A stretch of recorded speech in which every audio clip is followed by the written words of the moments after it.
Il est là avec son masque noir, donc celui qui lui permettra d'évoluer à la pointe de l'équipe française lorsqu'il l'aura décidé avec Didier Deschamps. Plutôt souriant, il discute avec Antoine Griezmann qui l'a un petit peu chambré en chantant la chanson de Zorro originale. Le voilà avec Jules Koundé également. Il touche son masque, il le remet en place, il essaye d'avoir la meilleure forme possible, j'imagine, la meilleure attitude possible avec ce masque. Et voilà, ça va commencer gentiment dans quelques instants, Virginie. Kingsley, comment est-ce qu'il est là? Parce qu'on avait des doutes sur sa présence à l'entraînement. Il est là. Il est là, Virginie. Hier, il n'a pas pu participer à l'opposition des remplaçants parce qu'il souffrait d'un mollet, mais on nous avait dit qu'a priori, il n'y avait pas de danger majeur, mais il est bien présent. Très bien, merci beaucoup. On reste évidemment à l'entraînement des Bleus avec toi, Sébastien. Attendez, restez avec nous. Oui. Tu as la main. Il y a Eduardo Camavinga qui n'est pas présent. On cherchait le nom du joueur qui manquait. Jérémy Janingro vient de me le souffler. C'est donc Eduardo Camavinga qui est absent pour le moment. On vous fait confiance pour essayer de grappiller des informations et de nous expliquer le pourquoi du comment de cette absence. On revient sur Kylian Mbappé. Didier Deschamps va peut-être devoir faire sans lui pour ce dernier match de poule. Greg, quelques petites infos. Oui, bien sûr, parce que Kylian Mbappé, il reste tout de même incertain après sa fracture au nez face à l'Autriche. Mais il a rejoué dans un match amical face aux jeunes de Paderborn, match pendant lequel il a plutôt montré des signes positifs. Le masque à 100% de son temps de jeu, il a joué avec. Et puis 2 buts et un bon rythme, visiblement, d'après les infos de nos envoyés spéciaux. On s'inquiète un peu tout simplement parce que aucun joueur français n'a marqué pour l'instant dans cet Euro. Il n'y a qu'à eu un but contre son camp face à l'Autriche. En tout cas, une chose est sûre, Kylian Mbappé, lui, il a très envie de jouer. C'est Aurélien Tchouaméni qui l'a annoncé tout à l'heure en conférence de presse. Tout le monde sait qu'il a énormément envie de jouer le prochain match. C'est une surprise pour personne. Au niveau du masque, je pense qu'il commence à prendre l'habitude du masque. Évidemment, il aurait préféré jouer sans masque, mais je pense que si on demande au doc, il va pas lui donner le choix. Mais ça va rien changer pour lui. On sait qu'il sera prêt à partir du moment où il sera sur le terrain. Il va nous apporter beaucoup de choses. En parallèle, vous le voyez, on continue à suivre en direct sur la chaîne L'Équipe l'entraînement des Bleus. La question est la suivante en plateau avec Georges Chirino, avec Séverine Parlacou, avec Mathieu Dossevi. La présence de Kylian Mbappé est-elle indispensable mardi contre la Pologne? Et là, on ne parle pas seulement de victoire, on parle de l'objectif d'aller chercher la première place du groupe. Moi, indispensable, je dirais pas. Je suis pas sûr que la France est incapable de gagner sans Kylian Mbappé face à cette équipe de Pologne qui est déjà éliminée. Mais ça me semble plus indispensable pour Mbappé, en fait, plus que pour l'équipe de France. J'explique pourquoi, parce que je pense qu'il a besoin déjà de s'enlever cette appréhension de jouer un match. Ça serait bien qu'il le fasse avant les huitièmes de finale, voilà exactement, en gros se confronter à de possibles chocs et tout ça pour se rendre compte qu'il est capable d'affronter cette situation-là. Et puis surtout, ça me semble indispensable pour lui qu'il puisse jouer, parce que rappelons tous les débats qu'on a eu avant la compétition où on disait qu'il était en manque de rythme, que physiquement justement avec sa fin de saison avec le Paris Saint-Germain, même mentalement il manquait de continuité, donc il a besoin de jouer, je pense. Voilà, il a besoin de jouer surtout pour lui en fait. Il a plus besoin de jouer lui que l'équipe de France a besoin de lui, même si effectivement personne d'autre ne semble marquer de but. Je pense qu'à un moment donné ça va se régler quand même cette histoire, mais je pense que c'est avant tout pour lui que c'est indispensable de jouer.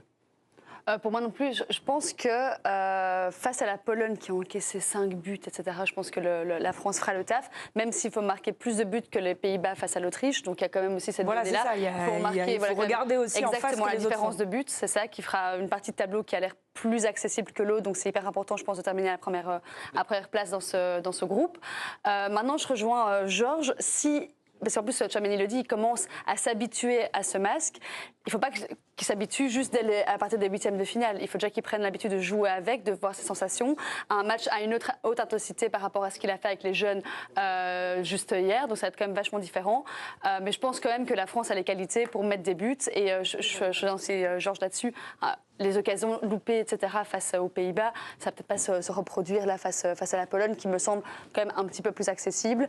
Et de ça, je m'inquiète pas du tout. Maintenant, je pense qu'il faut quand même rester un minimum prudent aussi, peut-être pas directement le titulariser, le faire rentrer peut-être un petit peu plus tard, à 60e, 70e, peu importe. Mais je ne crois pas qu'il est indispensable bleu pour gagner, en tout cas, cette rencontre face à la Pologne. Tu évoquais les 2 parties de tableau possibles en fonction de la première ou de la deuxième place. On va voir ça dans les détails avec Greg. Bien sûr, on va rester pour l'instant sur du conditionnel parce qu'à l'heure actuelle, il pourrait y avoir énormément de changements entre finir à cette première place de groupe et à la deuxième place. Regardez, si on finit à la première place du groupe, la France, pour l'instant, affronterait la Turquie, se retrouverait dans la même partie de tableau que la Roumanie, l'Albanie, l'Angleterre, l'Autriche, la Suisse et l'Italie. Côté tableau, plutôt abordable avec l'Angleterre qui apparaît comme grandissime premier outsider, en tout cas des Bleus. Si les Bleus finissent deuxième de son groupe, à l'heure actuelle, dans l'état des choses, on affronterait la Belgique dans la même partie de tableau que le Portugal, que l'Allemagne et que l'Espagne. Ça serait une partie de tableau énorme avec évidemment un rendez-vous peut-être face aux Portugais dès l'écart. Voilà, il y a un vrai enjeu quand même entre finir à la première place ou à la deuxième place pour la suite de la compétition. Mathieu, j'aimerais bien t'entendre là-dessus. Ouais, non, je trouve qu'il n'est pas indispensable, encore une fois. Pas besoin de prendre encore de risques. Je trouve que c'était quand même une grosse blessure. Il ne faut pas la minimaliser pour moi. Et je pense qu'il faut lui donner encore un peu de temps. Après, je suis d'accord avec Georges que le faire, il a besoin de s'adapter, lui donner un petit peu de confiance avec ce masque. Mais du coup, je le ferai rentrer seulement, moi, si le match est déjà fait. Genre dans le sens où il y a peut-être 2-0 pour la France, il rentre un quart d'heure de la fin où ça sera peut-être un peu plus détendu, il y aura un peu plus d'espace, etc.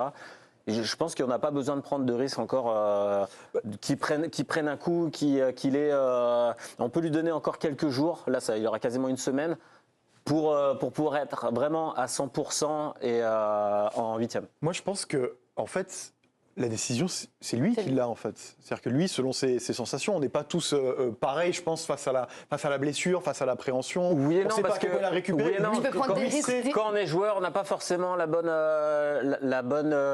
appréciation des choses. On a envie de jouer, ça nous démange. Là, Tu peux manquer de lucidité. il a fait le match contre les jeunes.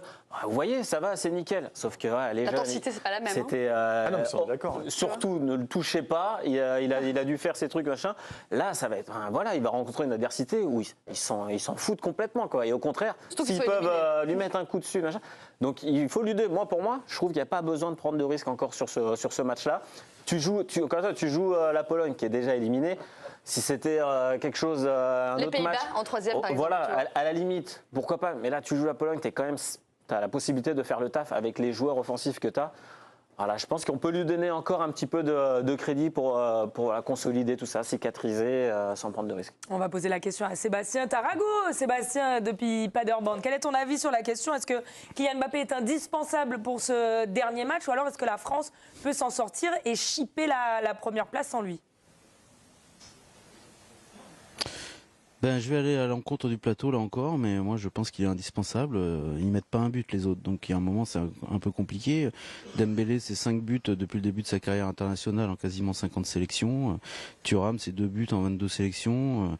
Il n'y a pas un but. Donc moi je veux bien que on n'ait pas besoin de Kylian Mbappé contre la Pologne, sauf qu'il faut gagner.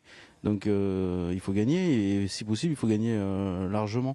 Donc à un moment, non, il est indispensable. Malheureusement peut-être, ça on peut en discuter, mais il est indispensable et il faut absolument qu'il joue à mon avis. Là, il faut arrêter la plaisanterie.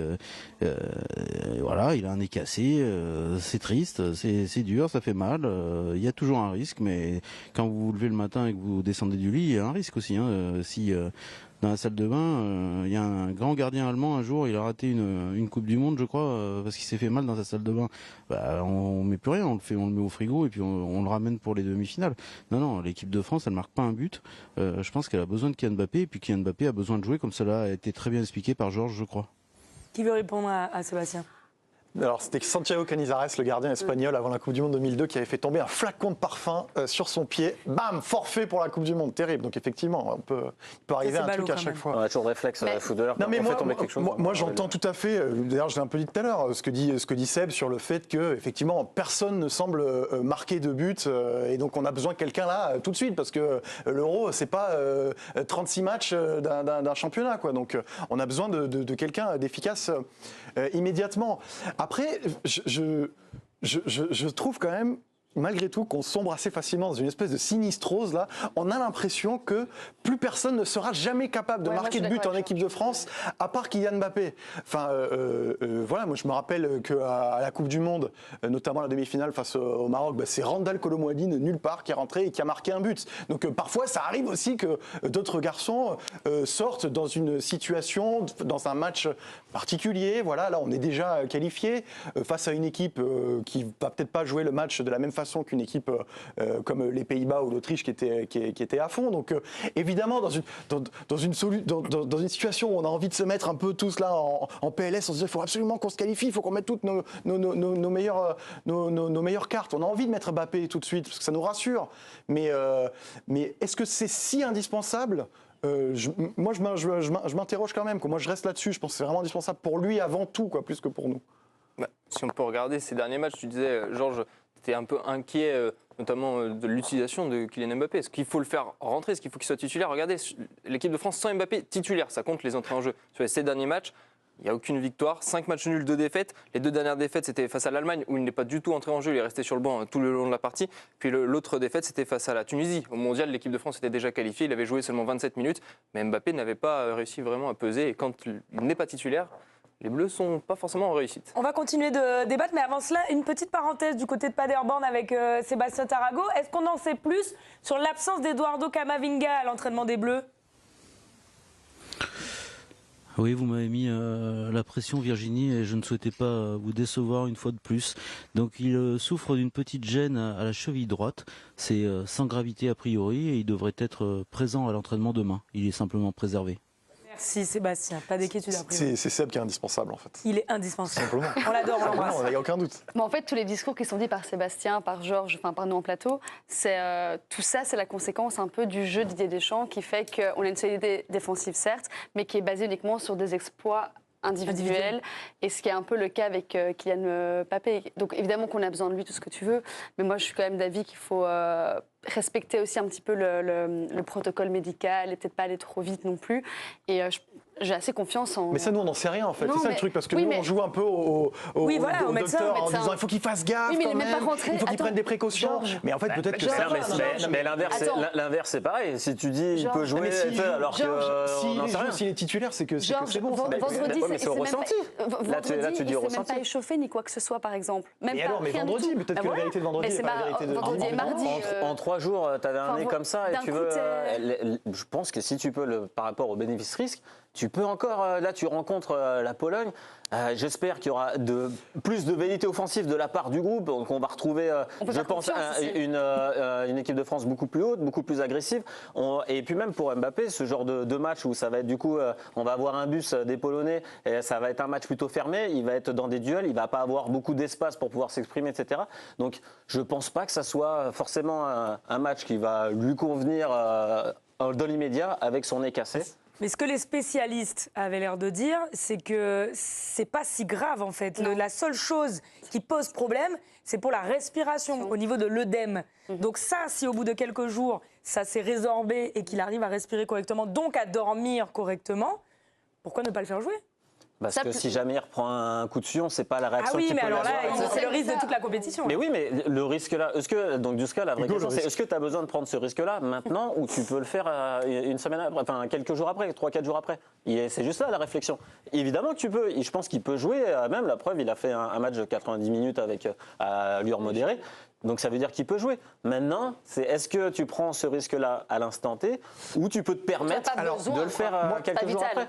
Moi, j'ai lu avec attention ce matin l'équipe, notamment l'article de Loïc Tanzi et oui, bon, tu as fait des recherches là maintenant. Non, mais sur le match face aux jeunes de Paderborn, dont effectivement on va pas tirer sans conclusion parce qu'on n'en sait rien. Mais j'ai quand même noté un truc qui moi m'a un peu interpellé, c'est le fait qu'il ait joué à gauche. Il a joué à gauche pendant l'intégralité de ce match-là. C'est logique. Non, mais on va pas c'est logique. Bah parce que il a joué dans l'axe le premier match face à mais il a le nez cassé. Tu connais Deschamps. Là, ils veulent le mettre dans le formol. Surtout pas. On va pas te mettre au mastic en numéro 9. C'est là où je veux en venir. C'est que justement, s'il était emmené à jouer ce match-là et si on veut prendre un minimum de précautions, est-ce que justement il ne serait pas emmené à jouer sur un côté pour éviter d'être sur dans le trafic à gauche? Sûr et certain. Il y aura pas de débat. C'est d'interprétation. ouais, moi, je pense que c'est peut-être la seule information qu'on peut prendre de cet entraînement avec les jeunes. Pour moi, ça reste logique. Il n'allait pas le mettre au mastic en numéro 9 avec des ballons comme il a débuté dans l'axe la compétition, ça veut dire que ça implique un changement quand même. Donc, soit tu fais rentrer Giroud, soit tu refais confiance à Marcus Thuram, je trouve, qui a été meilleur au deuxième match dans l'axe plutôt que sur un côté. Bon. Posons la question à Sébastien Tarago, notre spécialiste sur place. Qu'est-ce que tu en penses, Sébastien? Mais hier, à l'entraînement, il était libre de ses mouvements, il faisait un peu comme il voulait. Donc en fait, il était associé à Randal Kolo Muani et pas à Olivier Giroud. Il était associé à Randal Kolo Muani qui lui naviguait aussi un peu entre l'axe et la droite, et Kylian Mbappé il naviguait entre la gauche et l'axe. Il fait un peu comme il veut. Et le premier match, on peut l'analyser de toutes les manières que l'on veut. Il était dans l'axe ou il était à gauche? Il était là où il avait envie d'être. Et en fait, Thuram effectuait les replacements défensifs, mais très souvent, il partait de la gauche et c'était Thuram qui se repositionnait dans l'axe. Donc franchement, à mon avis, pour moi, c'est un faux débat. Bon. Moi, Ça mérite d'être clair. Moi, j'aime surtout cette phrase. Il était dans l'axe ou il était à la gauche? Non, il était là où il avait envie d'être. Ouais. C'est presque de la poésie. Ouais, mais mais c'est vrai, il a raison. On donne surtout une base il a raison défensive. sans On dit voilà, par rapport à Thuram ou Mbappé, les gars, je pense le discours de Deschamps, ça doit être. Vous avez la carte blanche entre guillemets offensivement. Maintenant, il faut que ces places-là soient respectées défensivement. On a besoin de cohérence. Donc, ça va être plus Thuram. Quand il était positionné à gauche, on lui a dit voilà, tu reviens à ça. Après, offensivement, libre à toi de pouvoir naviguer, etc. Connecte-toi avec Mbappé. Voilà, là, si Mbappé joue, je pense qu'il sera à gauche. Donc, est-ce qu'il sera capable également de faire les efforts défensifs? Bon, ça, c'est un autre débat. Oui, il les a jamais vraiment fait. C'est pour ça, parce que là, après, tu joues la Pologne, tu sais que tu vas avoir la balle à 80%. Bon, il n'aura peut-être pas besoin de faire ce travail-là aussi. On donne la parole à Sébastien, il a envie de s'exprimer. Non, mais parce que ça va dépendre aussi beaucoup du système, en fait. C'est-à-dire que si Didier Deschamps reconduit le système du deuxième match, la question, elle se pose pas vraiment. Il sera dans l'axe. Si on revient à un 4-3-3 un peu plus offensif, alors la question se posera davantage, même si, encore une fois, les efforts défensifs, c'est pas lui qui les fait, puisque Didier Deschamps organise son équipe différemment.